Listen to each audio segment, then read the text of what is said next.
My name is Twan Houtenbos. I'm from the Netherlands, live in New Zealand now. I'm a Canyoner, sort of both professionally and recreationally. I've been doing it for 14 years. The Griffin Creek means a lot to me. It's a canyon I've done, this is the fourth time I'm in here. What makes it great is that it's a high-grade canyon, it's high flow. It's got 480 meters of vertical descent, consistent canyoning all the way down. There's no sort of flat sections in it, it's just back-to-back action. The geology in here is absolutely amazing. Just having a look around here, it's stunning. Like you're walking through the schist canyon, some parts you're walking through, it's all this polished grey bedrock, and then the next section it's like sort of like a purple, and then the next section it's green, everything turns green. And geology is absolutely amazing here. My name's Troy Watson. I live just down the road from Griffin Creek. I come up to Griffin quite a lot, and just to walk and look at the place, and also to canyon. There's a lot of raw power and beauty in Griffin Creek, and it is a really wild and special spot to lots of people. The dam would definitely have an impact on this place and what we do with it. It would basically just kind of just block those narrows, would just kind of fill it right up, which is the upper section just above the dam. In the lower parts, it's going to be reduced flow, and the flow in Griffin Creek is what makes it an amazing canyon. You don't get a lot of canyons this level in New Zealand that are so accessible and so wild. And I think people that travel from overseas to New Zealand, this should be high on their list, and quite often is for international traveling canyoners. I feel really privileged to be able to come into this place just for a little bit of time and experience it. And that beauty in nature is impacted once you start building structures and putting in hydro schemes and putting in dams. The wilderness just gets a little bit smaller, and as we keep taking stuff away from the wilderness, we end up one day with maybe not very much wilderness left.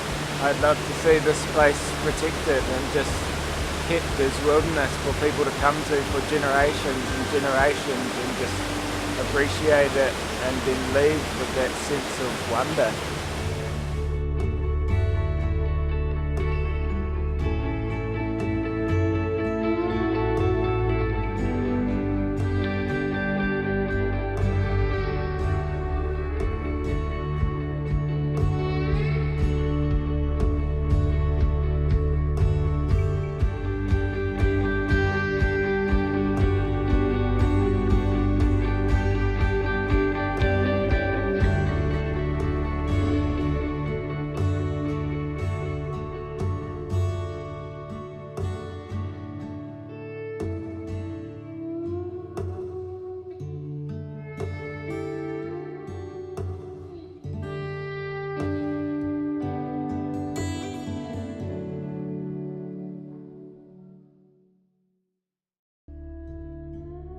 Kia ora, my name is Justin Venable.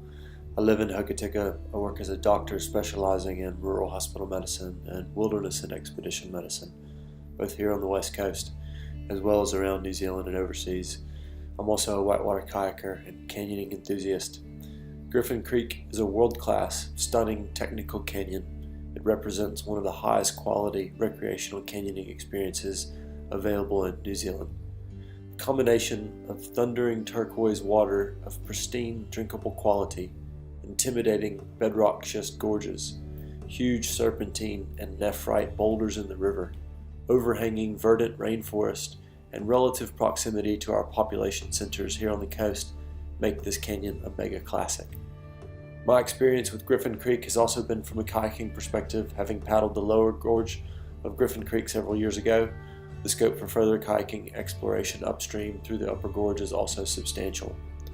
Reduction of the river's flow by up to 75% would simply devastate the world-class recreational opportunities and ecological significance of this outstanding natural landscape. While microhydro does have its merits, there are literally hundreds of other potential sites for similar scope of power generation across the west coast, sites that do not contain world-class recreational canyons. I implore the Department of Conservation to consider the impacts on recreational user groups in its decision to grant a concession construct a hydro scheme and to water this magnificent river.